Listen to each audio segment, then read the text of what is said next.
Good evening. I am Melissa Urban, the chair of the Planning Commission, and we are going to call this meeting to order at 6:35 p.m. All right, can you help us out with roll call, please? Commissioner Reynolds, Here. Commissioner Etter, Here. Commissioner Irvine, Here.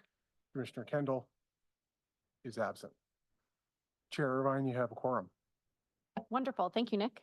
All right, our first item up on our agenda is the Planning Commission candidate interview. So it looks like we have someone in the audience. Yes. Chair Irvine and the commission, we have a candidate who submitted interest in being a planning commissioner. And as you probably will remember, one of the first steps of doing that is to have an informal interview before the planning commission, and then have the planning commission make a recommendation to the city council regarding the appointment. So that's what this is all about. We have some basic questions before you there just to keep you within the guardrail and help move along. And so it's all yours. I'd recommend maybe just starting out with asking him why they are interested in serving the planning commission, and then you can follow up the questions as you see fit. Sounds wonderful. So if the candidate wouldn't mind stepping forward to the podium here, if you can state your name and your address, and I guess start off with kind of how you came here today. Okay. Okay, so my name is Ian Garrett. My address is 17 Northeast 16th Street here in Madras. I came to you tonight answering a call that I saw on social media, needing more residents involved in our local community. I was born and raised in Madras, moved away for 20 years, and I just moved my family back here 4 years ago.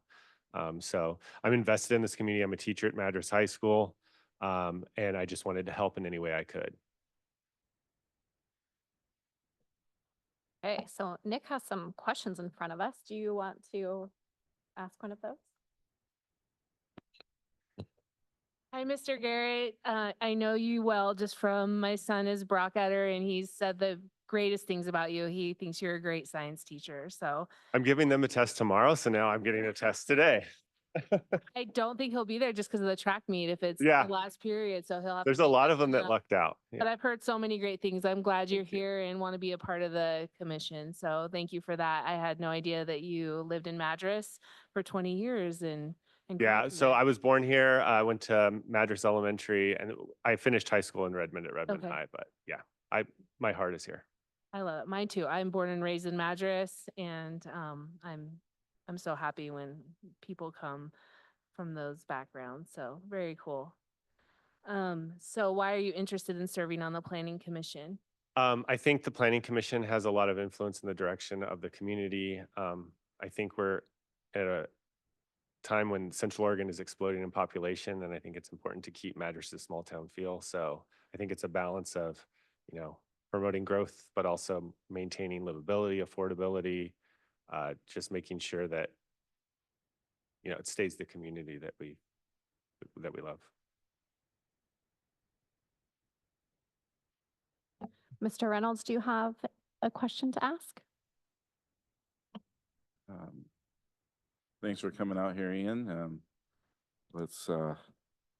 My question is basically, in your role as a planning commissioner, potential conflicts of interest may arise between your personal interest and your duties to the community. And if you're put in that situation, how would you handle it to ensure transparency and uphold the integrity of the decision-making process? Well, I think it's important to disclose any conflicts of interest right away, and also just make sure that the decisions I would make either step aside from the decision if it was directly impacting me or I have influence on that, or just be very transparent and open about, that conflict of interest so that everyone knew my position.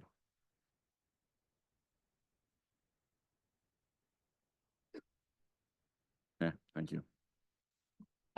Wonderful. So all of us serve on this board as volunteers or on this commission.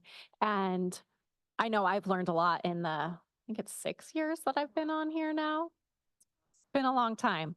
But have you served on other public boards, and kind of how do you see your role as a planning commissioner, as far as, do you see yourself as a representative of the community as a whole, or do you see yourself as a representative for yourself? I would see myself as a representative of my community. I think public boards are supposed to be the voice of our community, and it's important to have diverse voices from all different backgrounds because, we're a small town, but we're not that small. So I think it's important to get teachers' perspectives, like all of the different members of our community. So I would, as an educator in our school system, like I see kids from all different backgrounds. I think I have an ear to the ground, I guess, especially for younger voices. So. And a lot of what we do when things come before us is make our thinking known out loud a little bit, so that if someone was to read back the minutes or to participate in the meeting, they see that we are engaged in what is in front of us. I know personally at times I have more time to devote to planning for the meetings and reading everything ahead of time. Then right now it's tax season and I'm a CPA, so it's super busy. Up to you. But do you feel like in your schedule that you would have time to prepare for these types of meetings? That's actually a question I had for you. How much time does a typical commissioner spend outside of the meetings preparing for the activities? I mean, I think we meet twice a month, but not always twice a month. A regular schedule is twice a month. Yeah, that would be not a problem. It's more like the background prep. And I think it really varies. There are times where we've had some work sessions and we've had some great interactions with planning commission staff where they've taken us on tours. So there are times where there's maybe more involvement. But I feel like we work better when we are involved. However, there is some limits to what we can do. We can talk to city staff, we can read the information that's put in front of us, but as a commissioner, we are not allowed to go and conduct our own interviews or conduct our own research, because whatever is in front of us has to be disclosed publicly, if that makes sense. So we can read and talk with Nick and talk with other people from the city, but we can't go and do our own work. So in a way that kind of limits Yeah. things. Okay. And sometimes during a hearing, we realize that we don't have enough information. And so instead of voting on it, we'll tell the group, hey, we need more time. And we'll ask some specific questions and get feedback. So while I would say that most of us read the minutes and we prepare for the meeting by reading what's on the list, sometimes the work involved is the meeting itself. We've had some meetings go late, and then we've had to add additional meetings to cover a topic. So I think you can plan for that. Is that a good answer? That's also a great answer for me because I love to read and reading is not a problem. So like that kind of background stuff, I feel like I definitely have the time for it. Do you have something to add there, Nick? I would say the amount of prep is related to the complexity of the issue or the matter before the commission. So like this evening, we've got 2 conditional use permits that in the spectrum of land use actions that the planning commission will be involved in, it's on the easier side of things. This last winter, we finished up a urban growth boundary expansion, and there was packets that were 300-400 pages, very complex, extremely, a lot of, I would say, obscure kind of state legal requirements that the commission doesn't work with, and then lots of testimony. So that's on the more complex side, probably the most complex. I would say to you, it's just like, the college research paper. Well, you start with the abstract or the staff report, you read it. If you get a good understanding of it, great. If not, you need to read more. Well, we've got more that you can read. If that still doesn't work, staff's available, right? And then we're really here to support the commission and my philosophy is I'm here to help you make, quote, a good decision. And that good decision is whatever you see appropriate, right, within the law. So answer questions, technical, answer the question that just seems to be, maybe silly to you. We can have that. Maybe you don't want to answer it in the meeting, answer or ask the question in the meeting. We can have it, before the meeting, whatever. Staff's always available for you. But I think that this is a great commission to serve on. It is a great way to learn about the community and to learn about land use and how cities grow and how we can, from a rules and regulations standpoint, push things in one way or the other. But we have a lot of rules that you have to incorporate from the state of Oregon. So it's not like we're operating without any type of framework. But I think all of us work pretty well together, and Nick is really great at not scheduling a lot of meetings over Christmas, which is nice. In the summer. And the summer too. Yep. And we do have, all of our meetings are on Zoom. So there's been a couple times where I've been out of town, but can attend the meeting via Zoom, I think. Perfect. So that's an option as well. We do typically take one big summer holiday for like a month. That's wonderful. And we used to meet at 5:30, but I work in Bend. So that was a little early. So we pushed back the meeting time to 6:32. So we can always accommodate with advance notice some changes to the schedule based upon Is people's this needs. typically the time? Wednesdays at 6:30. Another great thing about Madras is our kids can stay with grandma. Yes. And it's So- usually the first Wednesday and then the third Wednesday. Perfect. And because of the way that public notices have to work, there is no kind of emergency meeting, a couple weeks in advance, which is nice. The second part of your question, I don't have any experience on official city councils, but I have participated in stuff for the school district, and I have some church background on committees too, which aren't quite the same, but. I would also say is at the end of our meeting tonight, staff will report that we'd like to start doing some planning commissioner training. Have about 4 meetings, and I only do 4 1-hour training sessions, right? Try to keep it manageable. So that would be something of good timing for you because you could get similar training as the rest of the commissioners and benefit from their experience and questions and dialogue. Definitely. And we all have different backgrounds. They're, like you were getting at, the public can be on these types of boards because you ask the questions that people who know everything wouldn't ask. Okay. So there's no pressure to understand legal words or to understand Okay. all of the zoning requirements because Nick can help us walk through that. The whole idea is that this is a chance for an everyday person to review kind of what the city is doing. Okay. So don't feel pressured that you have to. Get out the flashcards and. No. No. Well, do you guys have any other questions?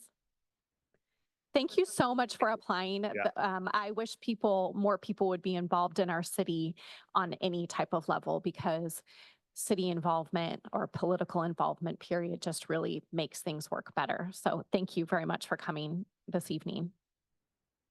So Nick, what would be our next step here?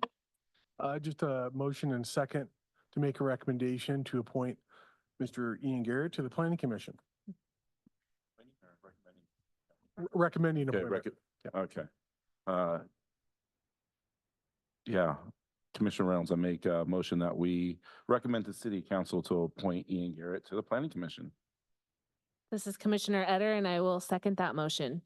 Wonderful. I have a first and a second. All in favor say A or aye? We'll say A. We're Canadian today. Aye. Aye. All right, motion carries. Thank you so much, Ian. Nice to meet you. Nice to Yeah. meet you. All right, next up on our agenda, we have approving the February 19th Planning Commission minutes. Has everyone had a chance to review those? Yes. Are there any changes? All right, can I get a motion to approve those, please?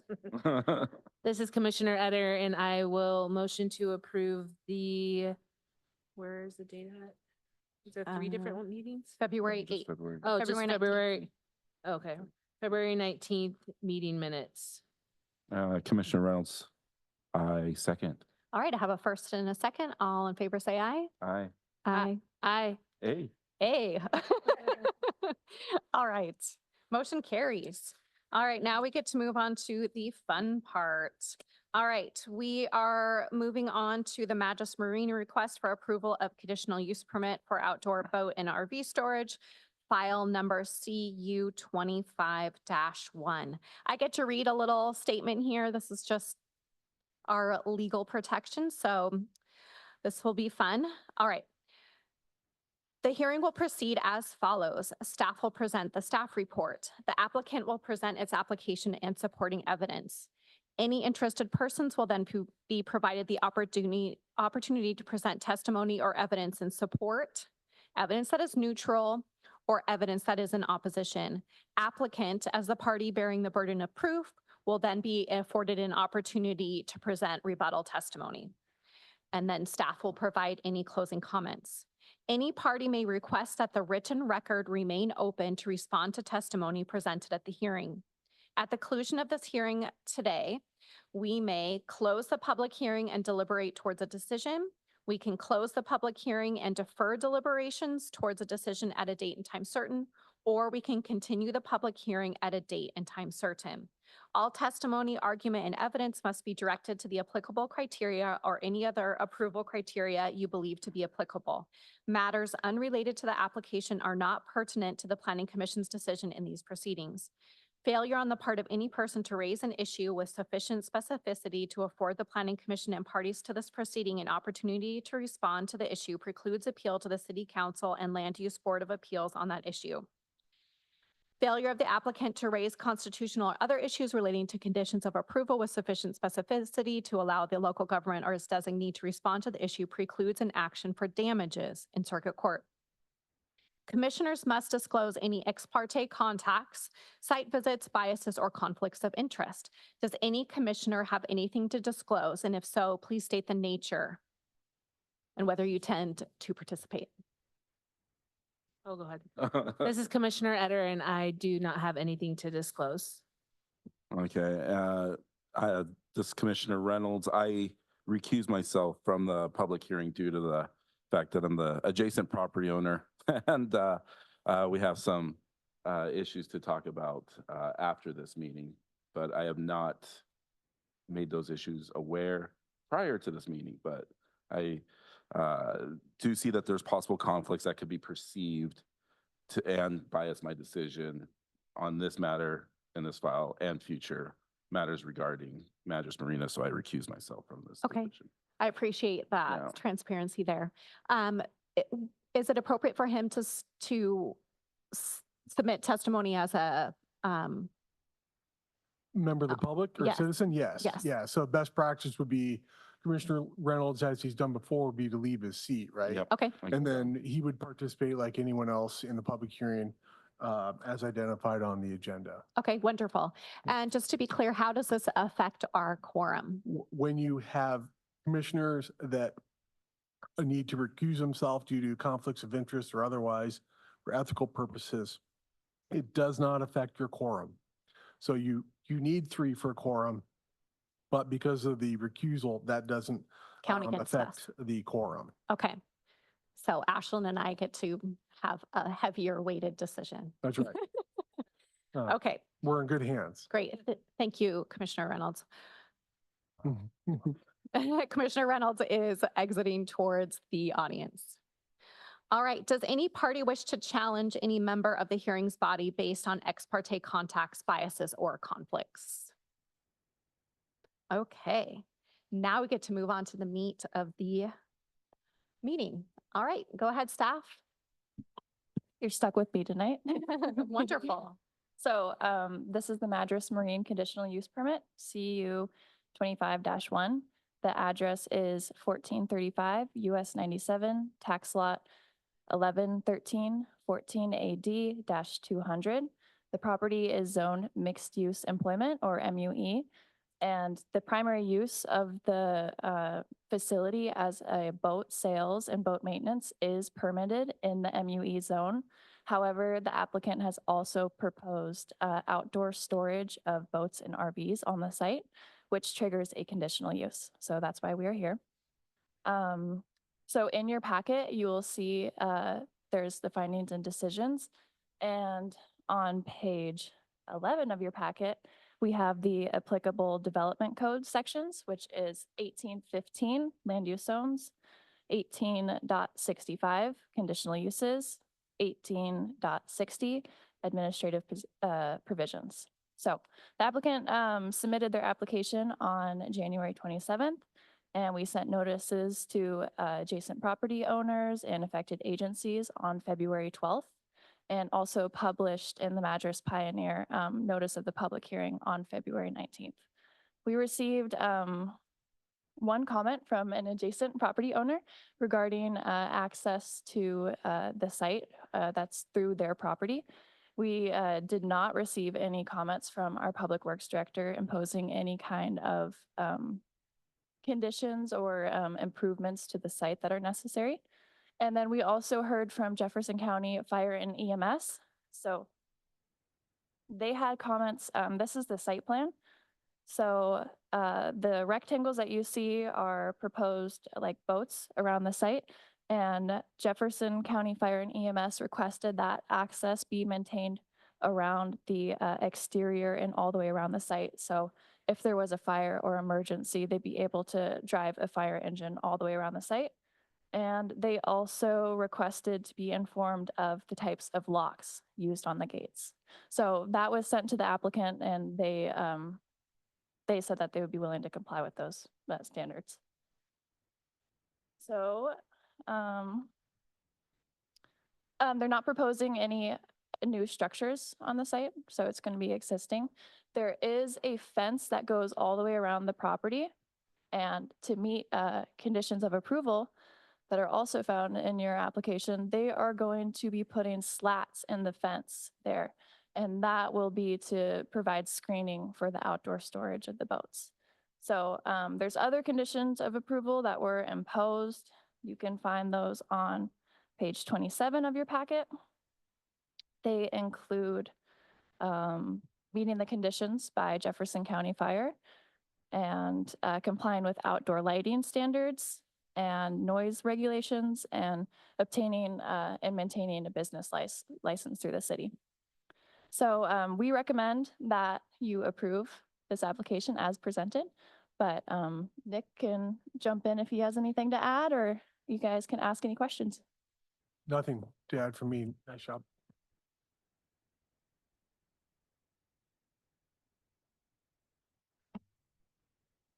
Okay, no, I had a chance to read through, and the maps and everything seem very clear, and it is helpful that this is not a brand new site, so we can kind of see what's there. So up next we have, we can hear from the applicant. So if the applicant would like to come forward and state their name and their address, we can hear from you. I guess I have to read a few more things. If you have a question for another party, please direct your question to the Planning Commission chair, and the chair will determine whether a response from the other party is appropriate. Please keep your testimony concise and relevant to the issues before us. It is perfectly acceptable and encouraged to indicate that you agree with the points made by another party. Testimony will be received in the following order: persons speaking in support, persons who wish to provide neutral testimony, and persons who wish to provide opposition testimony. Finally, we will hear rebuttal argument from the applicant to the testimony provided. All right, so let's go ahead and hear the applicant. David Walker, 1050 Brown Drive.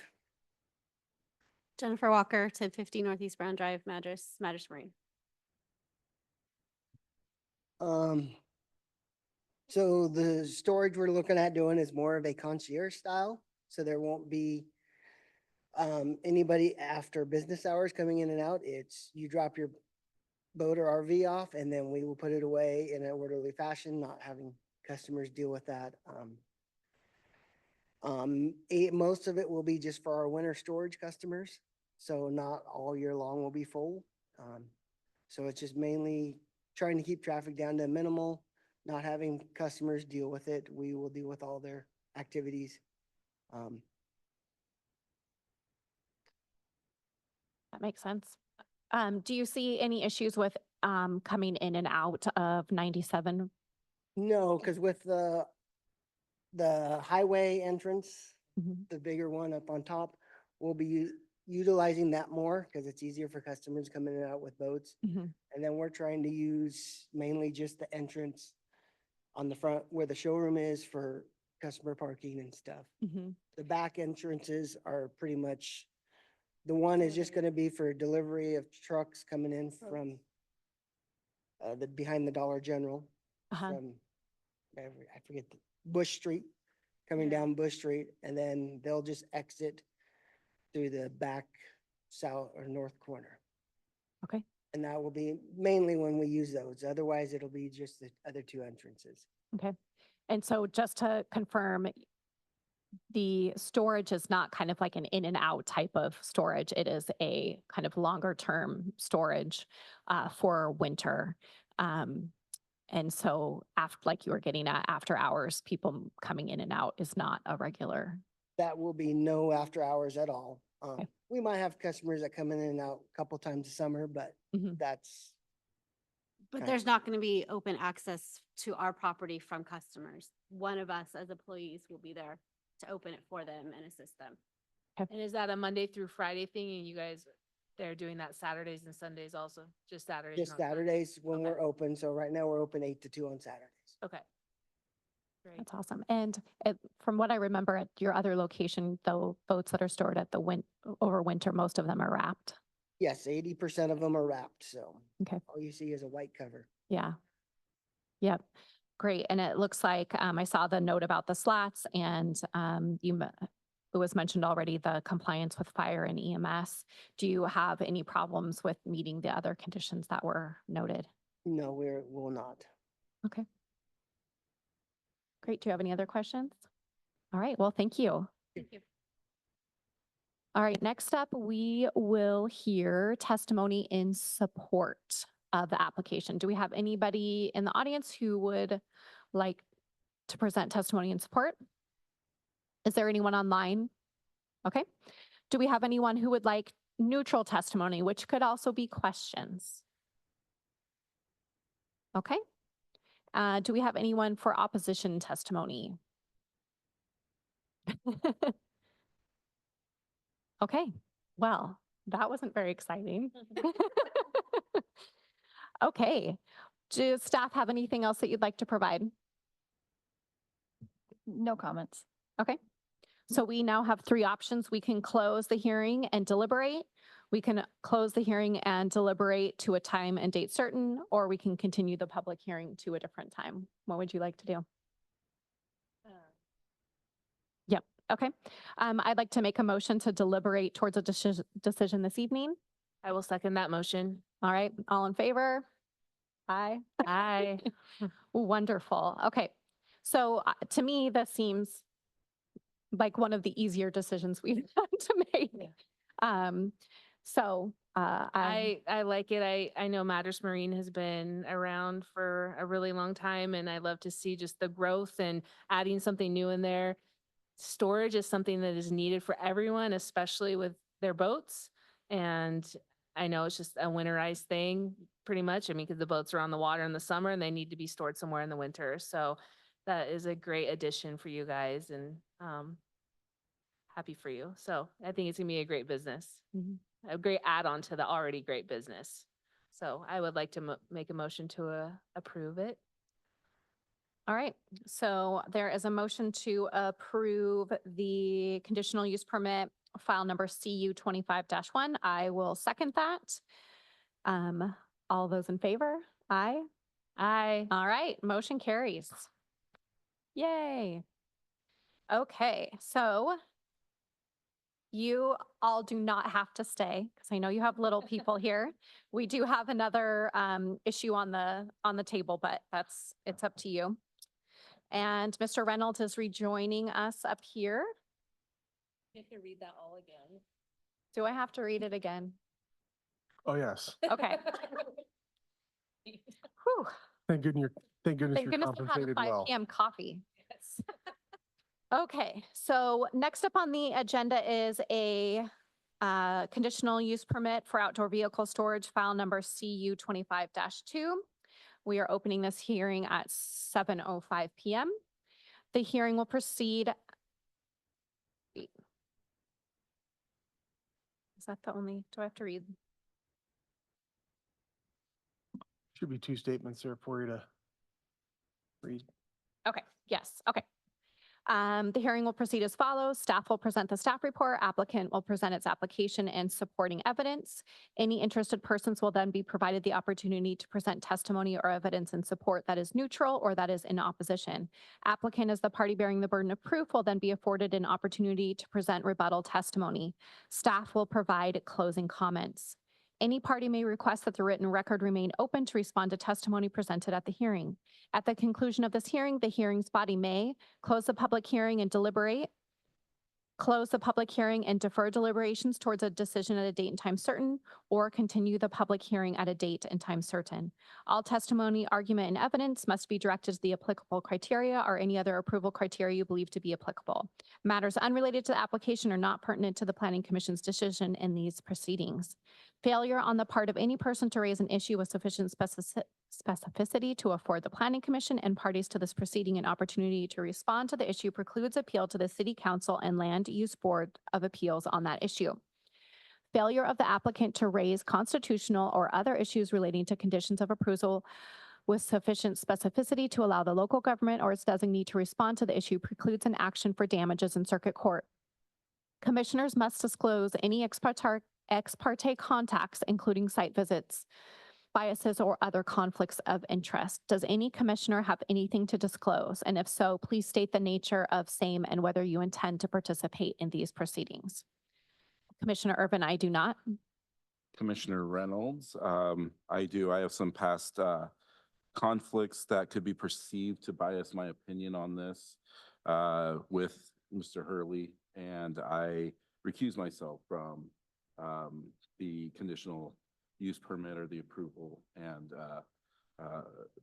the request for approval for the conditional use permit for Redline towing.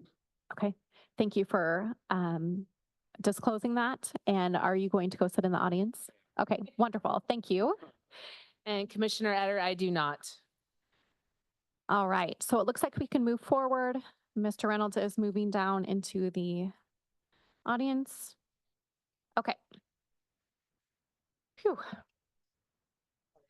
Does any party wish to challenge any member of the hearings body based on ex parte contacts, biases, or conflicts? Seeing none, staff will now deliver the report. Okay. This is really similar to the last one. So for Redline Towing, their address is 1630 Northwest Westcott Street. It's identified as tax lot number 101336 BC, tax lots 107 and 103.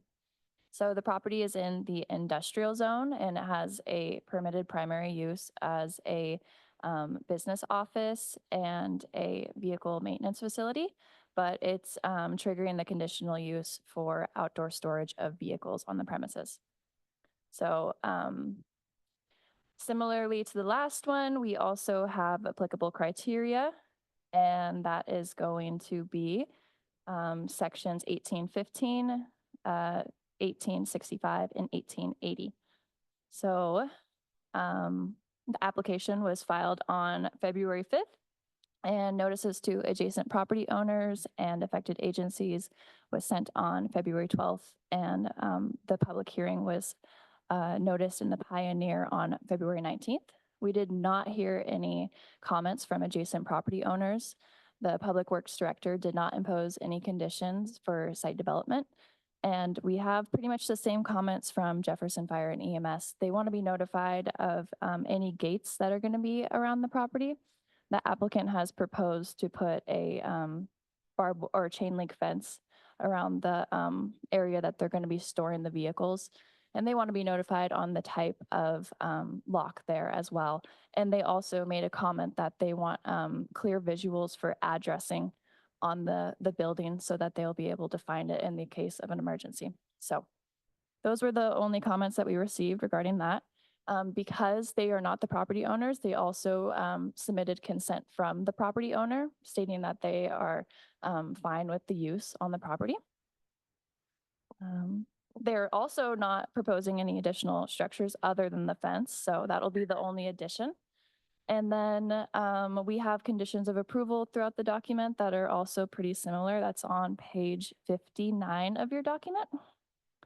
And those are regarding screening outdoor vehicles, compliance with conditions from Jefferson County Fire and EMS, complying with outdoor lighting standards, noise regulations, and obtaining a business license and DMV certificates regarding the towing business.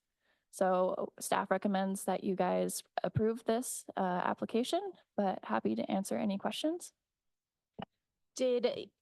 When you were reviewing this, did it look like there would be any additional traffic at this site? No, so the applicant is already operating this business. So there hasn't been any comments or concerns from the neighboring properties or other businesses in the area that are concerned with increased traffic. And are there any new lighting or anything like that proposed? I believe so, and maybe the applicant can speak to that when they come out. Okay. I would imagine they would want to add lighting around the fence for security purposes, but that is not in the application itself. Okay. Do you have any questions for staff? Okay, so staff, so it looks like up next we would have the applicant come forward. So again, if you can state your name and your address and then talk to us about your application.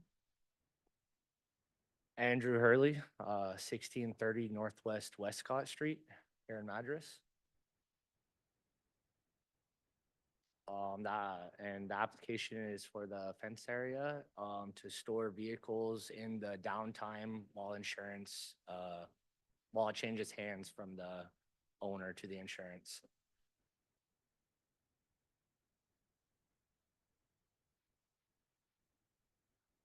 So what happens to these vehicles currently?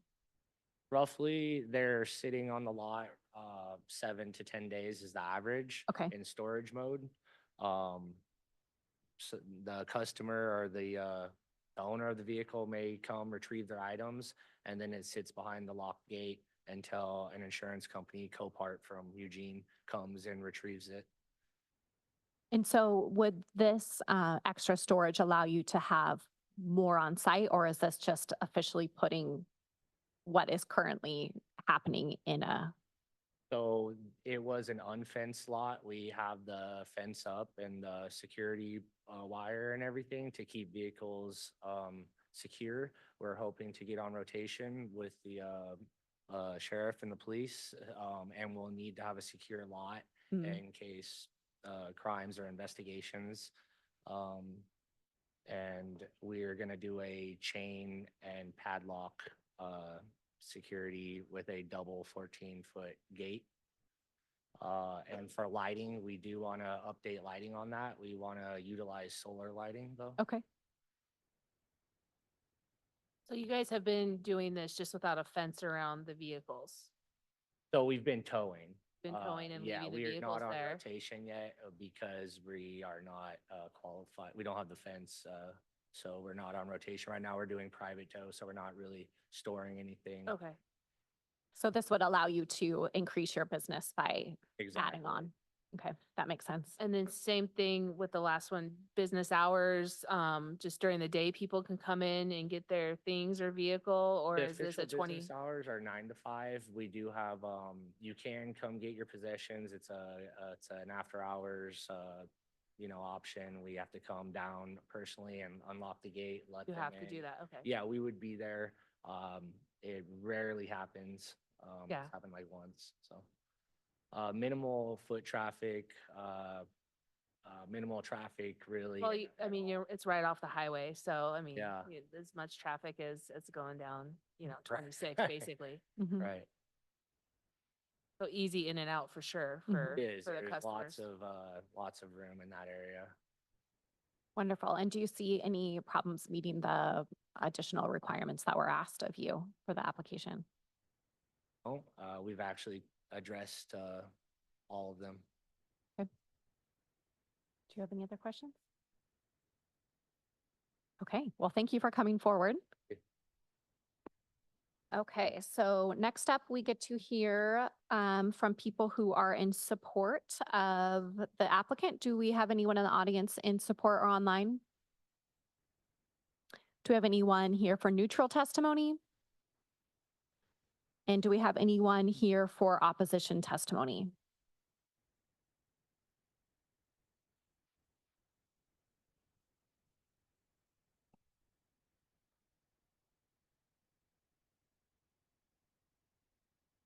Guess it's always on. Clifford Reynolds, 12 Southwest 4th Street, Madras, Oregon. I have an argument against the conditional use for redline towing based on applicant's history of regulatory violations. Andrew Hurley has a history of violating state rules and regulations as an independent contractor. Given this track record, granting expansion of operations would reward past noncompliance and set a precedent that regulatory oversight is not taken seriously. Also, there was a failure to submit a burden of proof. The Madras Development Code requires applicants demonstrate a compliance for burden of proof. City staff deemed it was not necessary for processing, but this lack of due diligence should be seen as a red flag. If the applicant is unwilling or unable to provide proof of compliance during the application process, how can they be expected to operate in compliance post-approval? There's failure to demonstrate business license and certification compliance as a condition of approval. The applicant must maintain a valid business license from the City of Madras and a tow business certificate from the Department of Motor Vehicles. There is a history of regulatory violations with the state, with this applicant, with the ability to maintain these licenses bonded, being able to be bonded and in good standing. I believe that the Planning Commission should require proof of full compliance before approving any expansion. Given the applicant's prior regulatory issues, failure to submit burden of proof to the city, and the potential burden on the city services and surrounding properties, I believe the Planning Commission should deny the conditional use permit for redline towing. Or get comprehensive proof of regulatory compliance and a clean record of operation before considering approval. Thank you. Thank you, Mr. Reynolds. Okay. Staff, would you like to present anything further? No, we do need to afford the applicant the ability to Yep. provide rebuttal. Yep. Applicant, do you have any rebuttal testimony to provide? Mm-hmm.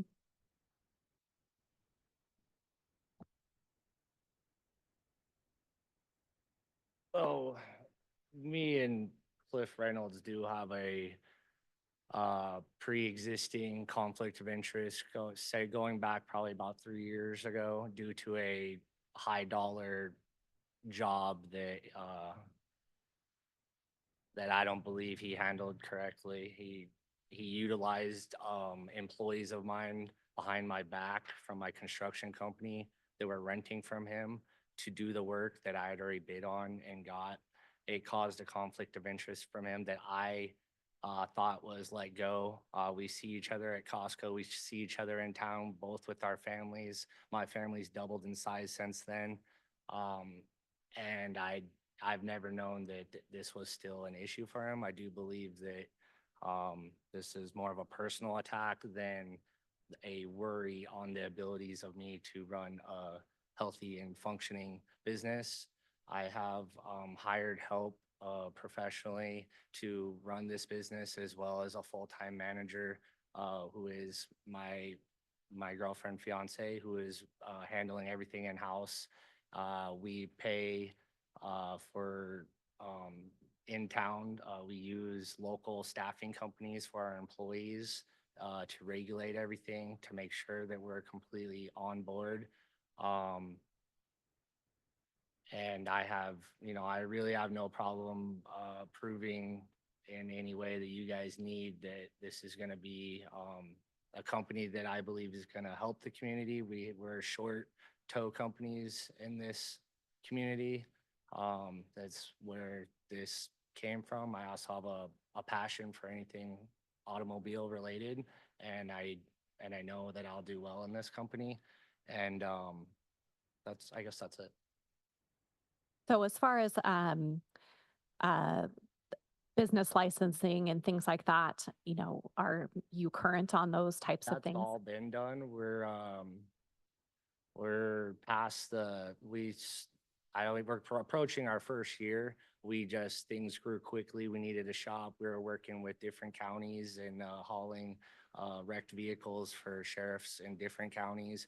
And really, we're just trying to hone down and stay and work in our county where my kids are in this school district. I'm not trying to be 2 hours away helping other counties when we need the service right here in our town. So instead of going over the mountain, going to Eugene, going to Portland, I'm trying to create a work with the fence. I'll be able to work locally here in Jefferson County and possibly Deschutes. But yeah, we've been in good standings. We carry insurance on all 3 trucks. I mean, across the board, we've got it set up to where it's pretty easy running and it's an easy running business. It's the way it's set up. So Okay. I'd say yes. Okay. Do you have any questions? Do you guys have proof of the compliance and the business license, or is that something you can prove to staff? Staff did sign off on the business license with the understanding that they were going to get the land use permit. The applicant and their representative did represent the staff that they needed that business license to get the DMV license. So it's kind of a chicken or the egg. We like to try to help businesses get started and move forward. It does create a little bit of risk for the city, but under the law, a license can be revoked, a permit cannot. You are issuing a conditional use permit. So if there's failure to comply with the permit, worst case is we would revoke the business license. Probably not do that, but we would do enforcement if needed. We would enforce with fines and things like that, but I don't see that to be the case. We're talking about a business that needs to install some fence, side screen fence with some lighting, get a Knox box locks for the fire department, and it looks to be that this is fairly straightforward. So for that reason, we signed off on the business license so that they could move forward with the other state licensures. That makes sense.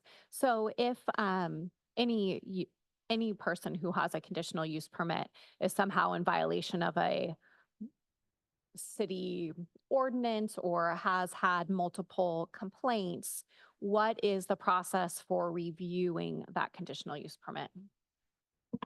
So under the city's municipal code, chapter 18, any violation of the development code or the permits that's been issued in conjunction with the code is deemed a violation of the nuisance ordinance.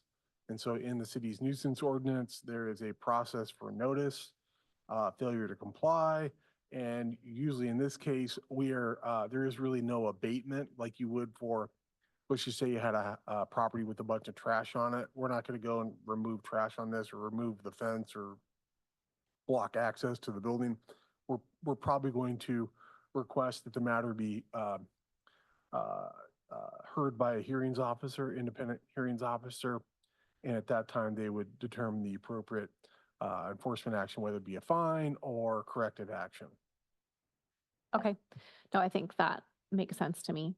And like you're getting at the chicken and the egg type of idea too, that this is a new business that you're going into. So this may be one step of many that you have to go through to get things going. Do you have any other questions? Okay, great, thank you. Okay, staff, do you have anything else to provide? Do not. Okay, so Ashlyn, we now have three options. We can close the hearing and deliberate. We can close the hearing and defer deliberation to a time and date certain, or we can continue the public hearing to a time and date certain. Are you okay closing the hearing and deliberating? Yes. Okay. Yeah, I'll go ahead and make a motion to close the public hearing and deliberate. I will second that motion. All those in favor? Aye. Aye. All right. So we have closed the public hearing and now we can deliberate. What are your thoughts? Again, I think it's a great thing for our community. This is needed in our town. It sounds like it's gonna help the business out and be a great add-on again, as long as you can comply with the regulations that, you know, you have to go through, the steps you have to go through to get the fence and whatever, you know, the fire marshal said, the lockbox and those types of things. What about you? No, I agree. And I understand the idea that if there have been prior problems, that those may need to be addressed. However, if the city has said that the business license can be issued, I feel like that's not a part of this discussion and that the city can deal with the business licensing part of things. That's not up to our, We're Um, talking about whether or not it meets the approving criteria. a fence. Yep. Yeah. So I feel comfortable to approve this. And I would make a motion to approve the conditional use permit file number CU 25-2. I will second that motion. All those in favor? Aye. Aye. Motion carries. All right. So we did two things. Let's see what is up next on our agenda. Do we have any additional items to discuss? No, just other than the upcoming planning commission schedule. We are planning on having a meeting on April 2nd. I'm looking to my left just to confirm. Thank you. Nod. Yeah, so we'll have another work session with Eco Northwest to discuss the housing action plan. And we did just to affirm that for the planning commission, I did review the audio from the last meeting and kind of summarize to the consultants what you were looking for. So that'll be happening on April 2nd. Anything beyond that on? Okay. Yeah. So what we would like to do then is meet on the third Wednesday of the month or your regular meetings thereafter and have just a 1-hour training session. I think it would be really good to have just 4 of those. If we wanted, we consolidate to 2, just have 2-hour, but that's up for you to decide. Well, I'm looking at Commissioner Etter and I just saw all the track meets are on Wednesday evenings. And so I know that she's a coach and I've got a kiddo who's doing that. So Wednesdays, April's hard for Wednesdays just because of track. but So- May gets better. Is there, maybe we don't do it in maybe April or May? Is June better? Yeah, I mean, May is a lot better than April, for sure. I don't think there's any Okay. Wednesdays in May. Yeah. So what if we did this? Why don't we have staff reach out to the commission, identify some dates that would work, okay, okay? And then we'll just get those scheduled. I accordingly. think that sounds fair. So generally speaking, training would entail roles, responsibilities, and ethics of the planning commission. How to read a staff report, how to use that staff report, how to conduct a public hearing. Of course, the ethical requirements or how to resolve conflict in public hearings. And then one of the things that we've done in the past, I haven't done it for a long time. Last time was at the old city hall, which that was almost 13 years ago. But traffic impact analyses, these 60+ page reports, how do you use those things? What do they mean? We wouldn't go through a report. There's some good videos out there that we would show on like a YouTube and then discuss how you would conceptually use that and how you would apply that to a land use application. That's one of the more technical documents you use. And if you understand the traffic impacts and how the methodology and why they are proposing, improving an intersection versus, limiting driveway access, it really starts to put the land use or your decisions into kind of clarity. So. I think that makes a lot of sense because a lot of the issues that come up from the public as well is how traffic is going to be Yeah. impacted by whatever we're looking Yeah. at. So I think that makes sense. Just a quick case in point. So this evening, there was a question by, I believe it was you, Chair. What about traffic? Mm-hmm. Yep. Well, Yep. So how do we come to the conclusion that there's no traffic impact for this? Exactly. I think that's great. And two, at what level does ODOT chime in? All part of the discussion. Yep. Yeah. That makes sense. Yeah. Yeah, so I think reaching out for dates makes sense. I am looking at the April 2nd date, and I will have to touch base with my husband about a potential conflict on that evening. Okay. I'll let you know ASAP if there is one. Yeah. Okay. So Bethany, can you also make sure we have a quorum that night? Otherwise, we'll need to reschedule with our consultant, Okay. which probably wouldn't be the end of the world, but No, we'll but just I'll let you coordinate know. calendars. Mhm. I'll let you know Yeah. sooner. Anything else? No. And when will city council be meeting again to talk about the applicant that's before them for the planning commission? Oh, well, while I'm driving to Salem tomorrow, Bethany's going to write a staff report real quick. And we'd like to put on the agenda for next week's city council Okay, meeting. wonderful. And so that would mean that as soon as he's appointed, on the 25th likely, he would then be a member of the planning commission. We would then invite him for the April 2nd meeting, our Okay, next meeting. wonderful. Yeah. I think that helps as far as planning goes, and especially since that planning session or the work with Eco Northwest is about a kind of a bigger issue. That would be great Yeah. if he could attend. Yeah. Okay. Thanks. Yes. Any- Also, candidly, it starts to help with our issues with quorum. Definitely. We respectfully, we've had planning commissioners that were, post-career and, family that was no longer living with them, they'd grown up. We have a younger commission with, part of families and other things going on in their lives. So it's a little more challenging, right? Definitely, especially in busy times of year with Yeah. sports and things. So, okay, I appreciate that. We could have a planning commission meeting at the track. We've never done that before. Just kidding. Hey. Yeah, maybe we have to like sprint to 100 and then think and then sprint to 100 and Yes, think. well, it's another way of timing your planning commission meeting. That is I all like from it. staff. Thank you. I like it. All right, anything else? All right, I guess we can adjourn the meeting at 7:33. 7:33. Yay, good job, guys.